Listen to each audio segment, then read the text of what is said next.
Thank you, Madam Chair. I want to thank you for having this important hearing today, and I want to thank the witnesses for their service to our country and in particular for their courage for being here today. We really appreciate what you have to say, and this is an incredibly important issue. I wanted to ask about this idea of prevention, and what do you think we can do more effectively? I don't pretend to have a very good understanding now. I know that the military has made some steps in terms of what kind of education they are doing, whether it's showing individuals the Invisible War film, but also it seems to me that we won't have prevention unless we have, at the military academies, at basic training, this be a core component of readiness, a core component of training up the chain of command as a priority. And what was your experience with that, and any sense of what we could do more on that end to make this, as you say, changing the culture means this being a core component of every aspect of when you receive training and your readiness, of awareness and reporting and accountability? Well, I have to say that it even starts at recruitment, because we have quite a few of our men and women that are being raped and sexually harassed during the recruitment process. So I would say even before you get to the MEPS center, where you're having, this process of you being, examined and all of your background history, interrogated, it needs to start at the very beginning, before you even get into the military, so that when people come in, they know that there is a no tolerance, that this is not going to be this area, this breeding ground for you to wreak havoc against other people. It has to start at the very beginning, and that's just what I believe. Thank you, Senator. One of the key components, as I said in my opening statement, was that we not marginalize the idea of a male survivor. The Department of Defense's campaign a few years last year or so was "Ask Her When She's Sober." The whole idea of that campaign marginalizes the idea of a male survivor being able to come forward, and given the strong societal almost blind eye that's turned toward the idea of a male survivor, we need to empower them to come forward. The other things in terms of prevention is, yes, it must be a core part of readiness. It must extend, as Ms. McCoy said, all the way back to recruitment. And commanders must actually put the things they learn in training into practice.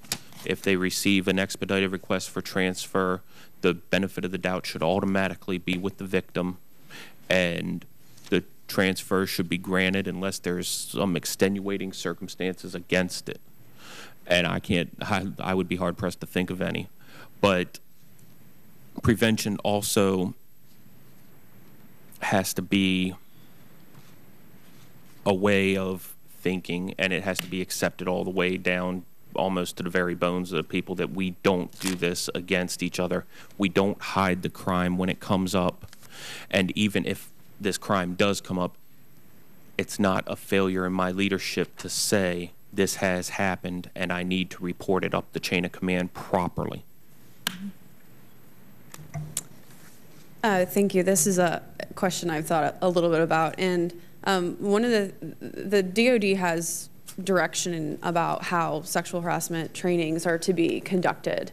A few years ago, the GAO did a report on those trainings, and it just doesn't happen the way it's supposed to happen for numerous reasons. We've been at war for over a decade now. Time's crunched. It becomes a PowerPoint, check the block here, read this, go on, move on. We've got to get this done. Let's get through this. And one of the things that we always saw is, we had an E6 in the unit, click through our slides, everybody sign here and move on. And So I think that, by actually implementing the DoD's recommendations of having outside educators come in and do these trainings, that's very important that you have someone, again, who's not in the military system, who understands the military system, that can come in and say, this is what consent is. This is what's, that can lay out exactly, this is and define it, and then say, this is what's going to happen if you do this, and have actual consequences, as we've discussed all morning, for those actions if they occur. But I think it's very important that the training is there. It's just not being implemented properly.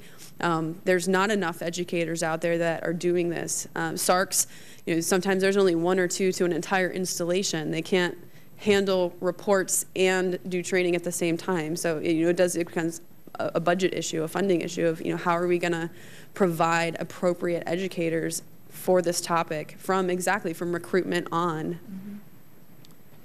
Thank you, Mrs. Agwadi. I think Brian's point is really important.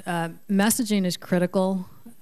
Culture change cannot happen without an entire rethinking of how this issue is messaged within the military. Generally, I think the way service members and veterans talk about this issue, there's this assumption that you are harassed or assaulted because you are weak. Weakness somehow plays into the entire makeup of why this is such a hard problem within the military. We're not trained to think of ourselves as weak. Victimhood is not something that any veteran wants to kind of own. It's completely out of sync with being in the military. But when there's messaging that sort of small women who aren't strong enough are victims, and you see variations on that theme constantly, which is a complete myth. It has nothing to do with the sex of a victim. When there's mixed messaging about alcohol and rape, where there's an assumption that there's just a lapse of professional judgment on the part of a young man in most cases. You see messaging about that, and the Ask Her When She's Sober poster is a perfect example of that, when there's so many there's an inappropriate mixing of messages, which is also just based on mythology. It's not based on fact. Rapists tend to be serial. They use tools like alcohol to undermine their victims' credibility. It's not a matter of young people partying and the wrong thing happening. Rapists lay out tactics to do what they want to do, and there's really just a lack of understanding about what rape is, what sexual harassment is. And the final thing I would say is the culture is so entrenched right now when it comes to sexual violence. And because chain of command is really how we've learned to operate from day one of basic training or OCS, you really need outside systems that are available to victims within the military, because it's hard for your mind to really to think outside of that box once it becomes your 24-hour norm.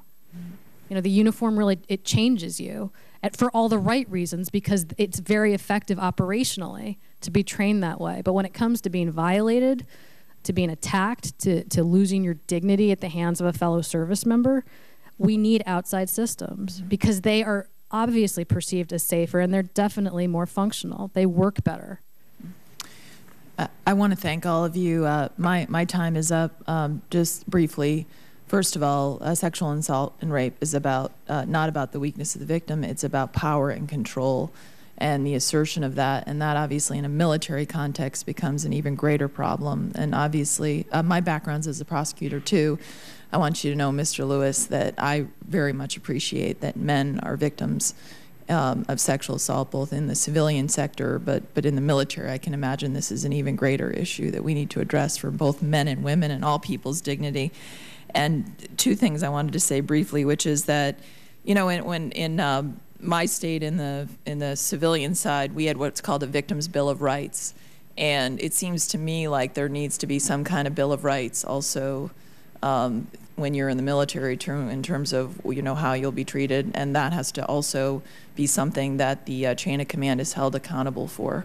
So I appreciate all of you being here today and look forward to hearing what you have to say and listening to what you have to say beyond this hearing as we try to make sure that we address this issue and stop what's happening. Thank you.